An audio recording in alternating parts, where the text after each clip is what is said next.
Le concept people est parti de là. J'ai été l'une des premières d'ailleurs à commencer. J'ai eu des problèmes avec certains artistes. Une fois, j'ai eu un incident avec un artiste qui est venu au studio et qui m'a giflé parce que j'ai donné une information sur sa vie privée à l'antenne.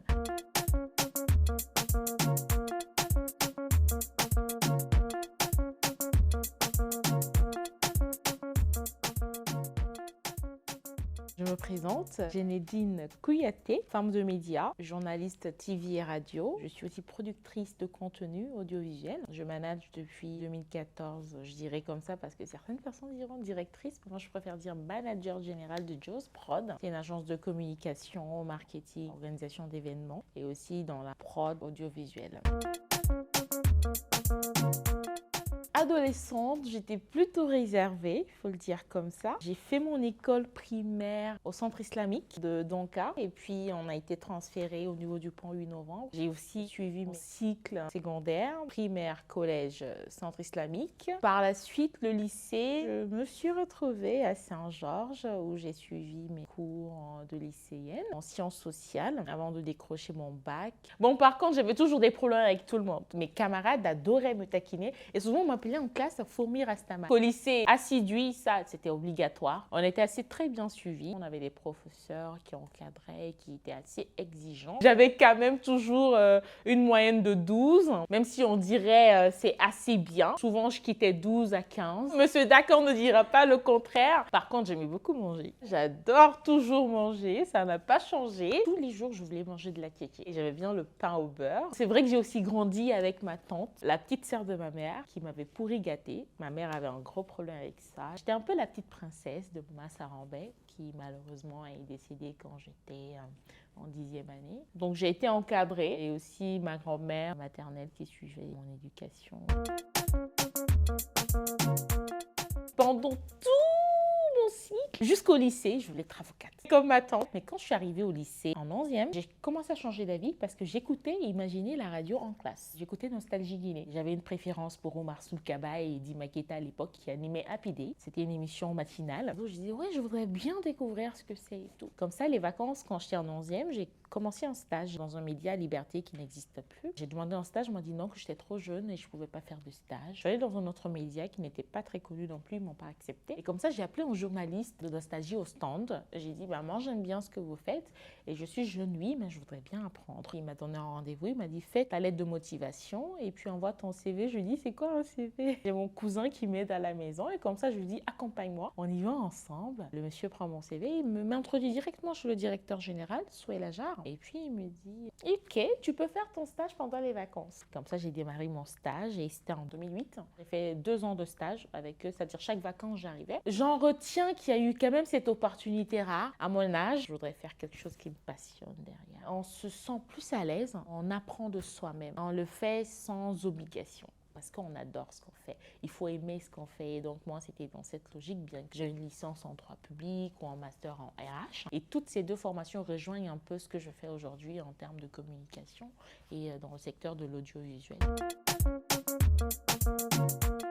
Quand je suis arrivée au lycée, on m'a titularisée, c'est-à-dire j'ai eu mon premier salaire et j'avais un salaire de 300 000. Ça a commencé avec 300 000, c'est arrivé à 500, 600, puis 800 000. Je disais, oh, j'ai tout ça, moi, toute seule. Tout le temps à la maison, je disais à mes cousins, bah, vous travaillez pas, moi, je travaille à mon âge. Donc, c'était très intéressant. Ça m'a aussi forgé. J'ai appris d'abord, je me suis imprégnée du monde professionnel. Au fil du temps, j'ai su m'adapter. J'étais assistante au départ de Dima et Oumar Soul parce que j'étais très passionnée de ces 2 personnes. J'adorais ce qu'ils faisaient et j'apprenais avec Dima. Par exemple, à un moment donné, quand Dima n'était plus là, je m'occupais de l'horoscope à la radio, diffuser des contenus d'information. Et par exemple, le concept people est parti de là. J'ai été l'une des premières d'ailleurs à commencer. J'ai eu des problèmes avec certains artistes. Une fois, j'ai eu un incident avec un artiste qui est venu au studio et qui m'a giflé parce que j'ai donné une information sur sa vie privée à l'antenne. Mais après, à la première année de l'université, on a créé le concept Conakry People. Moi, j'étais un peu la responsable du développement du site et de la page Facebook. C'est vraiment le premier site People en Guinée. Ça jazzait un tout petit peu parce que tout retombait sur ma tête, même si je n'étais pas la seule membre de l'équipe. À un moment donné, j'ai dû lâcher prise et puis j'ai laissé les autres continuer l'aventure parce que j'étais plus visible derrière. Mais c'est bon, on a quand même construit une certaine dynamique en termes de perception de l'idée People en Guinée où il faut parler des stars, de leur vie. C'est difficile par rapport à la situation socio-culturelle. Comment j'arrive à la RTG? Comme je vous le disais, il y avait Conakry People. Donc Conakry People, j'ai créé un concept d'émission, c'était Retrospective People. On faisait la rétrospective de toutes les news People qu'on diffusait sur Conakry People. On diffusait sur YouTube et puis relayé sur le site internet et puis sur les pages Facebook. En 2013, j'arrive à Conakry pour les vacances, août-juillet. Et je suis invitée sur le plateau Colo Matin avec tonton Jesse Rakondé qui est en booster en Guinée. J'arrive, je fais mon interview et juste après, il dit oui, tu as des contenus que tu diffuses sur le net. Tu voudrais bien qu'on le diffuse à la télé? On fait diffuser et entre-temps, il y a le directeur général de l'époque, Aya Moussa Sidibé. Il dit, mais c'est intéressant ces petites, elles pourraient bien venir chez nous et égayer un peu le programme. L'interview est terminée, on va au resto pour manger et là, il y a le téléphone de tonton Jessira qui sonne, c'est le directeur général qui est en ligne et qui dit, cette petite, je voudrais qu'elle vienne chez nous. On discute, etc. Donc j'arrive, il dit, oui, j'aime bien ce que tu fais. Comme je dis, je produis moi-même, on voudrait que tu diffuses chez nous. Et c'est comme ça que l'aventure RTG a démarré. Donc on a signé un contrat de partenariat. J'étais très bien accueillie avec toute l'équipe de la RTG qui m'a encadrée parce que j'étais un peu la petite princesse et la petite Genédine qu'il fallait accompagner. Il y avait du potentiel.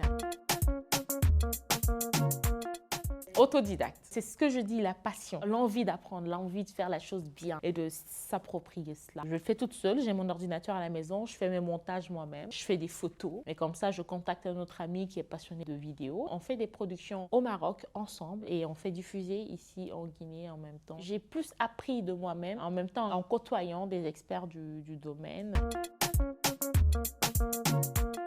J'ai démarré les concepts Retrospective People spécial Ramadan. C'était vraiment de m'inviter dans la vie des personnalités guinéennes. Là, on ne parle pas que des artistes, on parle même des ministres et tout. Donc, on arrivait chez eux, on voyait un peu comment est-ce qu'ils vivent leur Ramadan. On passait toute la journée avec les personnalités, leur épouse ou leur époux. C'était un peu pour partager ces moments avec leur public aussi. Découvrir les visages de nos personnalités autrement. Retrospective People, il y a eu plein d'éléments derrière qui se sont construits. Et après, on a fait les Retrospective People Awards où il y a eu des personnalités guinéennes qui ont été nominées. On n'a fait qu'une seule édition. À partir de ça, aujourd'hui, Joe's Prod a construit d'autres concepts. On peut parler par exemple de Sewa, l'ange de la générosité chez vous. C'est une émission de bienfaisance. On arrive chez des personnes en besoin et on les apporte des chèques en surprise, des cadeaux, des opportunités de développement personnel. L'agence essaie de se développer au-delà de l'aspect communication institutionnelle. On essaie aussi de peaufiner d'autres idées pour changer le paysage médiatique.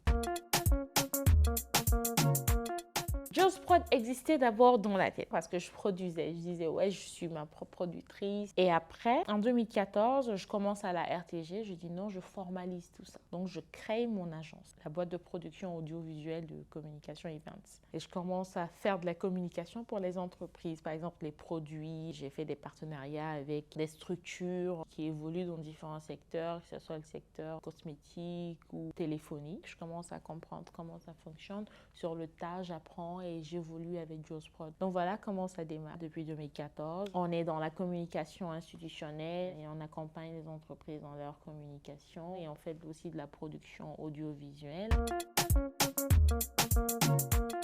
Féministe, ça dépend, mais je suis vraiment dans la dynamique de dire que les femmes sont capables de faire beaucoup de choses et qu'elles ne doivent pas accepter d'être marginalisées. Aujourd'hui, on a tellement d'exemples de réussite en Guinée de femmes dynamiques, on se dit oui, ce pays avance grâce aux femmes. Donc c'est vraiment cet idéal que je porte. Je suis contre l'injustice. Quand il y a des faits à l'encontre des femmes, je dis non, je dis stop. Certaines personnes disent que je suis féministe. Peut-être oui, peut-être non, mais moi je me dis juste qu'il faut respecter les droits des femmes, respecter leurs compétences. Ces femmes aujourd'hui qui sont battantes dans ce pays, elles le font déjà, elles montrent qu'elles sont des modèles de réussite et nos autres sœurs qui viendront derrière doivent prendre exemple sur nous.